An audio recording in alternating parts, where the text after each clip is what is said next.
আজকের লেকচারে ন্যারেশন করতে হলে বা পারতে হলে তোমাকে কি কি মৌলিক বিষয় জানতে হবে তার একটা পূর্ণাঙ্গ রূপরেখা আজকের লেকচারে হবে। দেখো, আইডেন্টিফিকেশন অফ সেন্টেন্স, তোমাকে সেন্টেন্স চিনতে হবে। কেন? কারণ পাঁচ প্রকার সেন্টেন্সের সেট কিন্তু পাঁচ ধরনের হয়। দেন ইনভার্টেড কমার পরিবর্তে কিন্তু আমাদের বিভিন্ন কিছু বসে। সো সেন্টেন্স না চিনলে তুমি সেট টু প্লাস ইনভার্টেড কমার পরিবর্তন তুমি পারবে না। সহজ কথায় change of person, first person, second person, third person তোমাকে চিনতে হবে। ফার্স্ট পারসন কাকে অনুসরণ করে, সেকেন্ড পারসন কাকে অনুসরণ করে, থার্ড পারসন কাকে অনুসরণ করে, এই অনুসরণগুলো বুঝতে হবে। আমরা কিন্তু দেখব এখন। দেন চেঞ্জ অফ টেন্স, তোমাকে টেন্সের পরিবর্তন শিখতে হবে। ডিরেক্টে কোন টেন্স থাকলে ইনডিরেক্ট স্পিচে কোন টেন্সে কনভার্ট করতে হয় তোমাকে অবশ্যই শিখতে হবে। আর টেন্সের পরিবর্তন ঘটানো মানে হচ্ছে ভার্বের পরিবর্তন ঘটানো। কিছু ওয়ার্ডের পরিবর্তন, টুডে থাকলে দ্যাট ডে, ইয়েস্টারডে থাকলে প্রিভিয়াস ডে, নাও থাকলে দেন, হেয়ার থাকলে দেয়ার, এই যে বিষয়গুলোর পরিবর্তন তোমাকে শিখতে হবে। তাহলে চলো এক এক করে আমরা শুরু করি। এক নজরে পাঁচ প্রকার সেন্টেন্স চেনার সহজ উপায়টা কি আমরা এখন দেখব। যে অ্যাসার্টিভ সেন্টেন্স তুমি কিভাবে চিনবা? সাবজেক্ট ভার্ব দিয়ে শুরু হবে, তাই না? ইন্টারোগেটিভ প্রশ্নবোধক বাক্য, প্রশ্নবোধক বাক্যে আমাদের কি থাকবে? সেন্টেন্সের শেষে প্রশ্ন মার্ক থাকবে, তাই না? কোশ্চেন মার্ক থাকবে। তারপর দেখো ইম্পারেটিভ কি? ভার্বের বেস ফর্ম দিয়ে শুরু হবে। অপারেটিভ মেন নাউন দিয়ে শুরু হবে। এক্সক্লেমেটরি সেন্টেন্সে আমাদের এক্সক্লেমেশন মার্ক থাকবে। এই পাঁচ প্রকার সেন্টেন্স তোমাকে চিনতে হবে। একটা সেন্টেন্স লিখলে তোমাকে বুঝতে হবে এটা কোন sentence, assertive, interrogative, imperative, operative নাকি এক্সক্লেমেটরি, তোমাকে অবশ্যই বুঝতে হবে।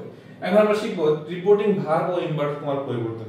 সেন্টেন্স চিনা শেষ। এখন হচ্ছে আমরা এই সেন্টেন্স চিনে আমাদের লাভটা কি হলো। দেখো, যে অ্যাসার্টিভ সেন্টেন্স যদি হয় রিপোর্টের স্পিচটা সেট টু চেঞ্জ হয়, তুমি টোল্ড লিখতে পারো অথবা সেট টু রাখতে পারো, সমস্যা নেই। ইনভার্টেড কমার পরিবর্তে তুমি দ্যাট দিবা। ইন্টারোগেটিভ সেন্টেন্স আমাদের রিপোর্টিং ভার্বের পরিবর্তে আস্কড, ইনভার্টেড কমার পরিবর্তে দুইটা জিনিস। যদি অক্সিলারি ভার্ব দিয়ে শুরু হয় ইফ হবে, আর না হলে আমাদের ডাব্লিউএস কোশ্চেন থাকবে, ডাব্লিউএস কোশ্চেনই বসবে। ইম্পারেটিভের কয়েকটা বিষয় দেখো। আদেশ বুঝালে অর্ডার, উপদেশ বুঝালে অ্যাডভাইসড, নিষেধ বুঝালে ফরবেড, অনুরোধ বুঝালে রিকোয়েস্টেড, প্রস্তাব করা বুঝালে প্রপোজড হবে। আর ইনভার্টেড কমার পরিবর্তে আমাদের টু বসতে পারে অথবা নট টু বসতে পারে। ডোন্ট থাকলে নট টু, আর হচ্ছে ডোন্ট না থাকলে টু হয়। সাধারণ অবস্থা আমাদের দ্যাটও হতে পারে। অপটেটিভে দেখো আমাদের সেট টু চেঞ্জ উইশড কিংবা প্রেড, আর ইনভার্ট কমার পরিবর্তে কি হবে আমাদের দ্যাট। এক্সক্লেমেটরি সেন্টেন্সে আমাদের কি হবে? যেটা আনন্দ বোঝায় এক্সক্লেম উইথ জয়, দুঃখ বুঝালে exclaim with sorrow. R invert কমার পরিবর্তে কি হবে আমাদের দ্যাট হবে। খুবই সহজ। এখন হচ্ছে আমরা পারসন পরিবর্তনটা শিখবো। দেখো, পারসন হচ্ছে তিন ধরনের, first person, second person, third person. আমাদের এই যে রিপোর্টের যে স্পিচটুকু রয়েছে এর ফার্স্ট পারসন হলে রিপোর্টিং ভার্বের সাবজেক্টকে ফলো করবে, সেকেন্ড পারসন হলে রিপোর্টিং ভার্বের অবজেক্টকে ফলো করবে, থার্ড পারসন হলে নো চেঞ্জ। এই বিষয়গুলো তোমাকে মাথায় রাখতে হবে। First person I we, second person you, third person হচ্ছে কি আমাদের he she it they Corey Rahim etcetera. চলো আমরা এখন টেন্স অনুযায়ী রিপোর্টেড স্পিচের পরিবর্তনটা দেখে আসি। এটা মানে কি? যে ডিরেক্ট ন্যারেশনে কোন টেন্স থাকলে ইনডিরেক্ট ন্যারেশনে কোন টেন্সে কনভার্ট করবে তোমাকে সেটা কিন্তু জানতে হবে।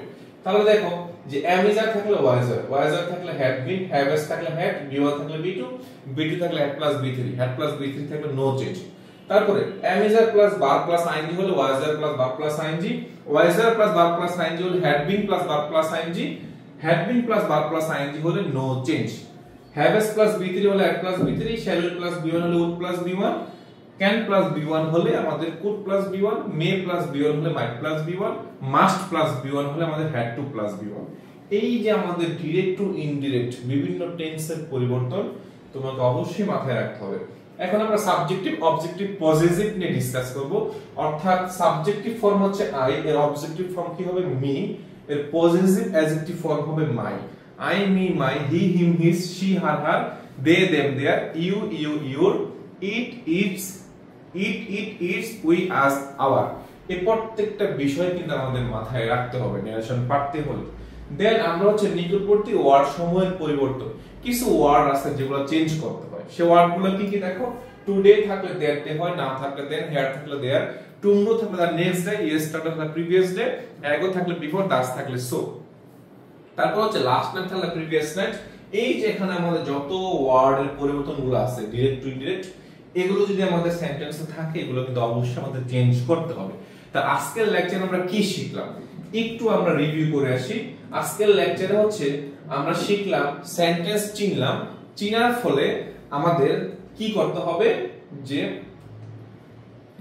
সেট টু চেঞ্জ কি হবে, ইনভার্টেড কমার পরিবর্তে কি হবে। সেন্টেন্স না চিনলে কিন্তু এই জায়গাটা আমরা ভুল করব, তাই না? এরপরে হচ্ছে আমাদের পারসন চিনতে হবে, first person, second person, third person. First person পরিবর্তন সাবজেক্ট অনুযায়ী, সেকেন্ড পারসন পরিবর্তন অবজেক্ট অনুযায়ী, থার্ড পারসন কোনো পরিবর্তন হয় না, যা আছে তাই থাকবে। তারপরে কিন্তু আমাদের কিছু টেন্স অনুযায়ী রিপোর্টেড স্পিচের পরিবর্তন শিখতে হবে, যে কোন টেন্স থাকলে কোন টেন্সে কনভার্ট করতে হবে, কোন ভার্বে থাকলে কোন ভার্ব পরিবর্তন করতে হবে, তা আমাদের শিখতে হবে।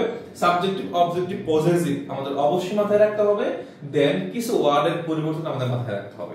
এই বেসিক বিষয়গুলো জানলে আমরা ন্যারেশন কিন্তু ইজিলি করতে পারবো।